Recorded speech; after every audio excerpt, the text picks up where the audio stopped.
Hello everybody, welcome back to part 7 of the Italeri 132 scale tornado build. In this episode, which will be the last but one, I want to basically finish the entire airframe and then in the final episode build and fit the pylons and stores. So we'll be done in the next 2 episodes. What I want to start off with this time is to fit the flaps. I'll do the slats in a moment. So these are quite a good design in the Italeri kit. These are, I think, just a 2-part assembly, top and bottom, and they just plug in with the screw jacks. Those of you that built the 132 scale Revel tornado years ago with the, I think it was a Paragon set for the flaps and slats, you'll remember how much hard work that was to get those fitted. This is much easier than that. So really all we have to do here is just maneuver the retraction screws into the rear part of the wing, and that holds the whole assembly in.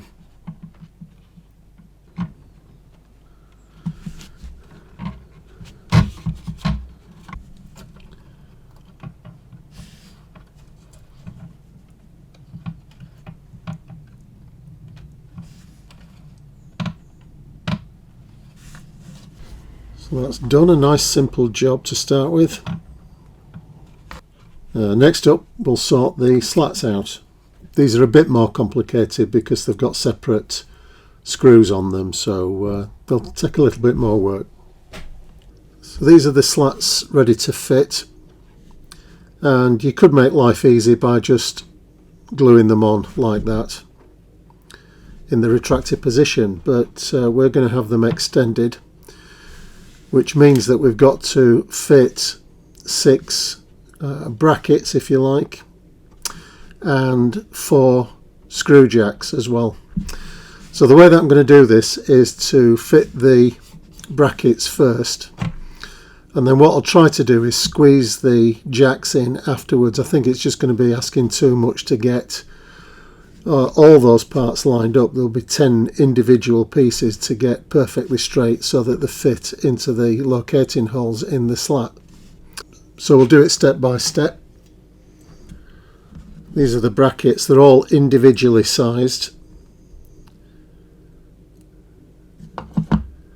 because obviously the slat narrows as it gets to the wingtip.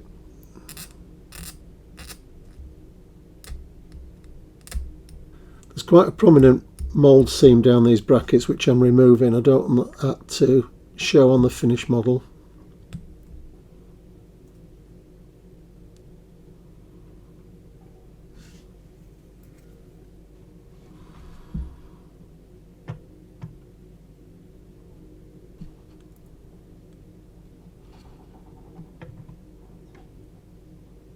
So as you're fitting these arms, I'm just checking against the slat just to make sure that they're in line with the holes in the slat. It's quite easy to slightly misalign these, and if you do that you're not going to get them into the locating point on the slat itself.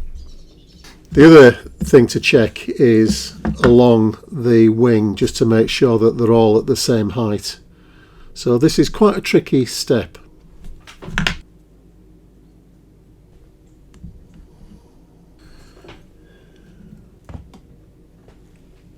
Okay, so I'm going to let those dry now. I'll give them a coat of grey paint once they've dried, and then we'll sort the screw jacks out and get the slat fitted.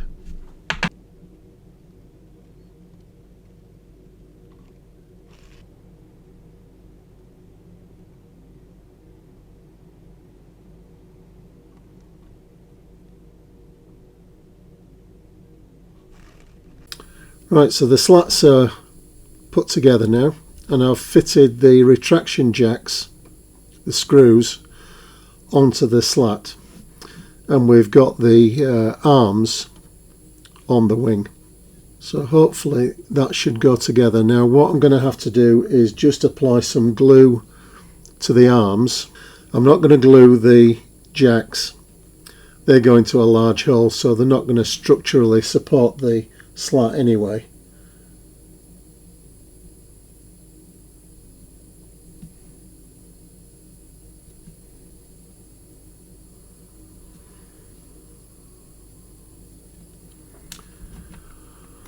Okay, let's see if we can get this on.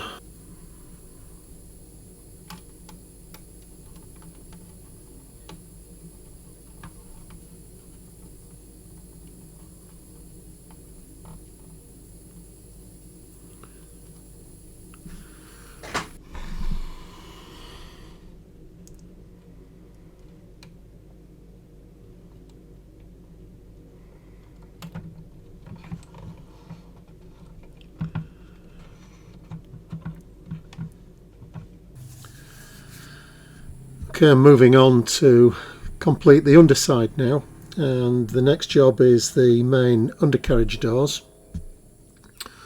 So these have all been painted, weathered, and the landing light fitted as well. It's a nice little detail.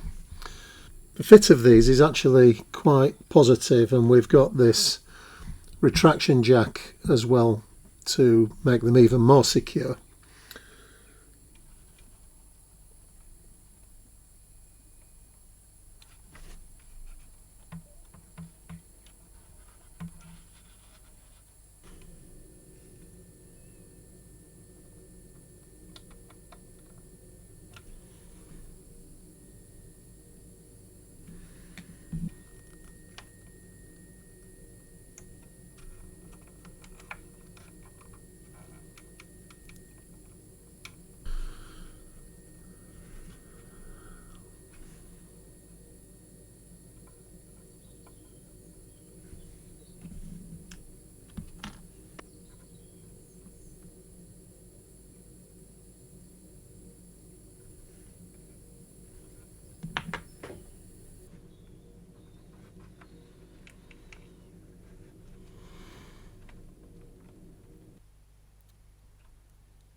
These are resin tyres that came with the undercarriage set.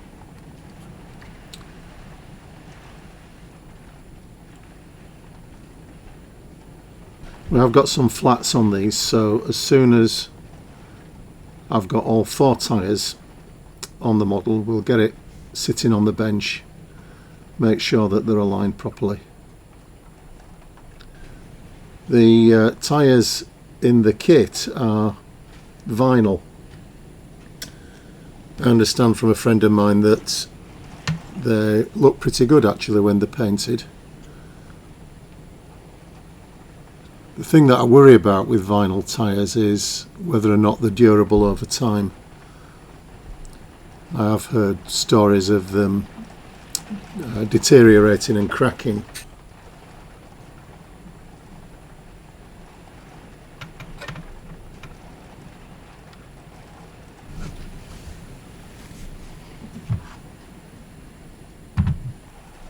Okay, so that's good, all nice and flat, so we'll get the hubs on next.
It's always a good sign when we start to apply some of the transparencies, these little lights.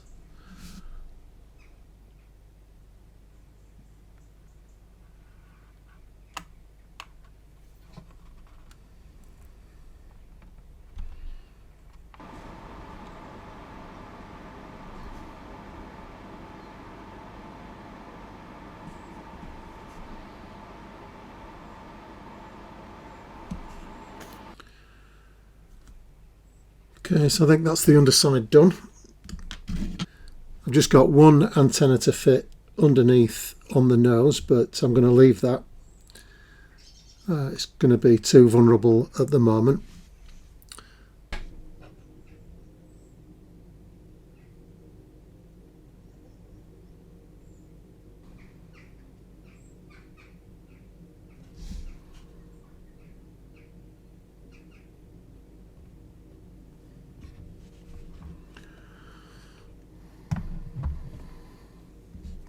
Okay, the next thing I want to tackle are the exhaust nozzles. I'm going to be using one or two pieces from the kit, but mainly using this resin set from ResKit RSU 320059 for the Italeri Tornado, and it's really nicely detailed. You'll see in a moment when we take a look at the parts. And I think for an element like this, which is very visible at the rear of the model, it's probably worth investing in the aftermarket exhaust nozzles. They're quite a bit more detailed than the Italeri equivalents. So let's have a look at how they're made up. So we have several parts. This is the actual jet pipe, and we've got an amazing piece of casting for the afterburner ring, which is this part here. I'll see if I can get a close-up. I'm just taking a look at this in a bit more detail. It's absolutely incredible, the casting. This is 3D printed, and the part has each of the three nozzles, I presume they're injector nozzles, around the circumference of the afterburner ring. Absolutely amazing. I'm not sure how much of that you're going to be able to see once we get it installed down at the back of the jet pipe, but it's a fantastic piece of printing. This is the can, and again, it's nicely detailed inside. This will be visible, and this is a direct replacement for the Italeri parts. It just plugs straight into the back of the rear firewall on the engine bay. And we've also got this shroud that fits on the back eventually. Got the last part of the turbine at the back, and the most obvious part on a Tornado, the petals at the back of the exhaust nozzle. So the first job is to cut these off the casting blocks. So most of these are resin cast, I think, except for the afterburner ring, which I've shown you. So I like to use a cutting wheel in a motor tool, so that's what I'll be using, so I better get a mask on and get these parts cut off.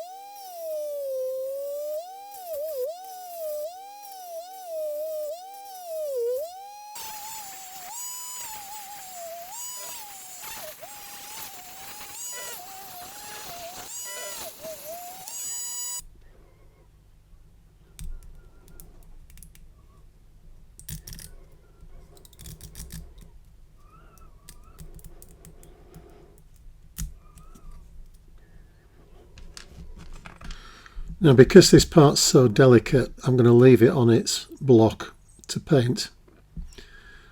Cut it off at the end when we're ready to use it. Now, there are some other parts from the Italeri kit that we're going to need for this. So I'll get those cut out and start to assemble them where I can. So from the Italeri kit we need these, which are the thrust reverser plates, and we need the actuators as well for those, which are these parts. We're going to deploy them in the closed position, which are these parts, and we also get in the kit a separate set of scissors for the open thrust reversers.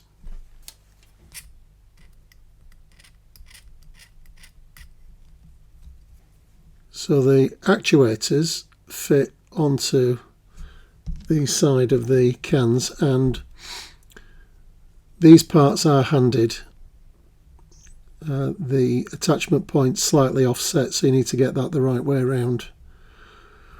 Now the Italeri instructions could be a bit more helpful at this stage, because what they do is they show one stage of the engine construction, and then in the next stage the assembly is actually flipped over. So it's quite easy to get parts on the wrong side if you're not careful. So just a bit of extra concentration just to make sure you get everything on the right side and in the right place. And we also have some photo etch to attach to these.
So that's all the photo etch I'm going to attach. Italeri actually give us 3 more ribs to fit on the inside here, but really they're not visible when you've got the thrust reversers closed.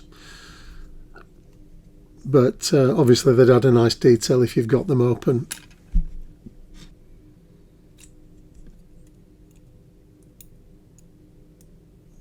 So eventually these parts will just fit onto the actuators.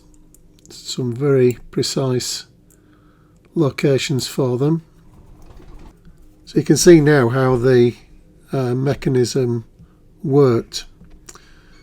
The thrust reverser plates aren't glued in position just at the moment because they're going to be a quite different colour to the rest of the exhaust system. But you can see how they worked. The scissors here opened like that, and the plates rotated at an angle just behind the exhaust at the back here.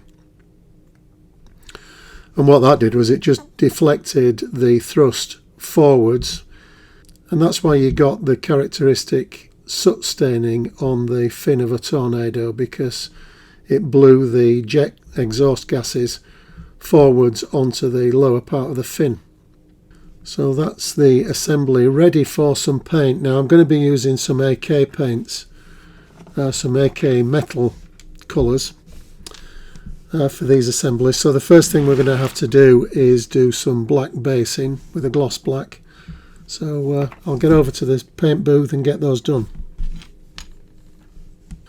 Okay, so after the black basing, all the parts have been painted with some AK extreme metal colours, various colours from that range. I've used some gunmetal, some duralumin, some aluminium, and some burnt aluminium as well, just to shade the thrust deflectors, and they've come out really nice. I'm really impressed with the AK paint. It looks, well, like metal really, rather than painted.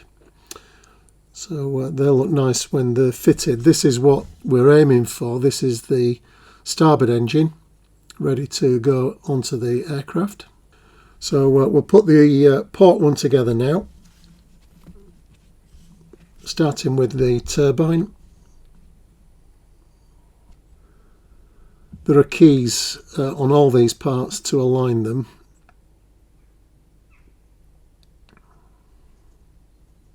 This is the fabulous afterburner ring, which is a shame to put it right at the back of the jet pipe,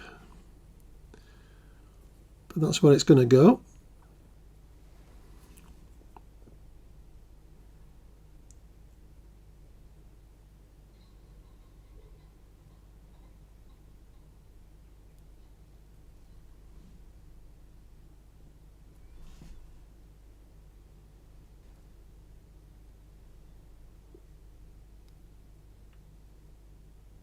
Just got a bit of an obstruction at the back. It's probably just the thickness of the paint that's preventing the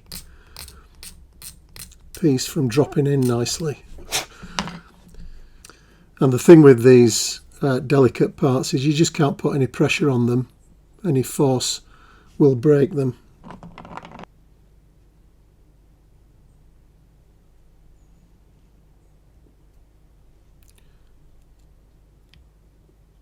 That's done the trick.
Okay, so let's get these on, see what they look like.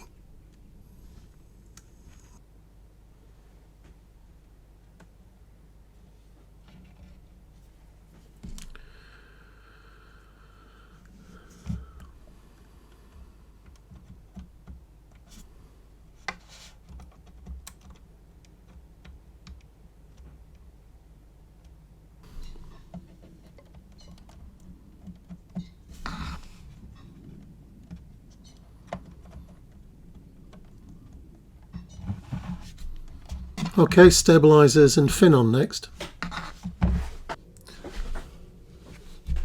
Okay, so this is the tail unit, and obviously I've left it off the model up until now. That's really because I've been doing a lot of work on the underside, turning the model over, and there are some parts on this that are just too delicate to risk all that manoeuvring around. So just to bring you up to date since part 6, I've added the last details to the fin and rudder. So they are the lamps on the tail here, the antenna on both sides. I've painted in the heat shield here, and again I've used AK's extreme metal paints for that. The reason really why I wanted to leave this off were these parts, which are tiny little vortex generators. There are 6 of them on either side, and they're obviously very fragile to be manoeuvring around too much. And I knew that I could get away with that because the fit of the lower part of the fin here onto the rest of the airframe, onto the fuselage, is really good. So I wasn't worried about leaving this off and gluing it on later on in the build. So I'll get this on now and then we can move on, and I'll fit the tailplanes next.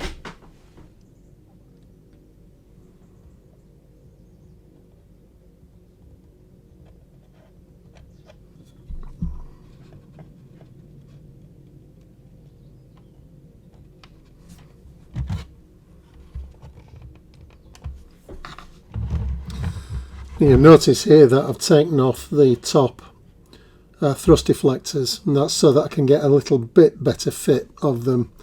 All this rear end is quite awkward to get together and align properly, so I just thought that that was the easy way to do it. Just pop them off and I'll get them back on now that I've got the fin in position.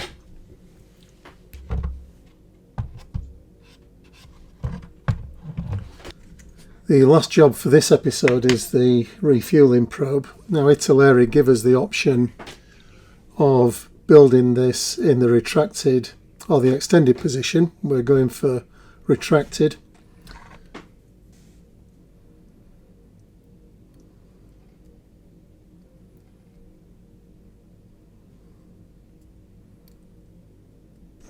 Now you'll notice I'm using PVA for this, and that's mainly because it's a pretty late stage to be fitting a part like this, and if I use CA there's every chance that I might mar the finish, and you don't want to be doing touch-ups at this stage.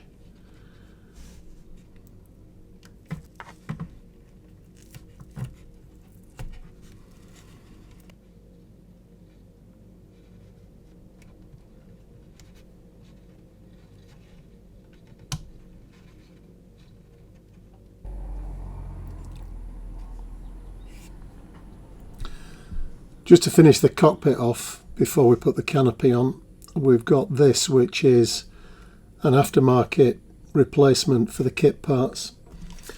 This comes from the Tornado SIG, and it's a GR4 TARDIS and late style tabulators.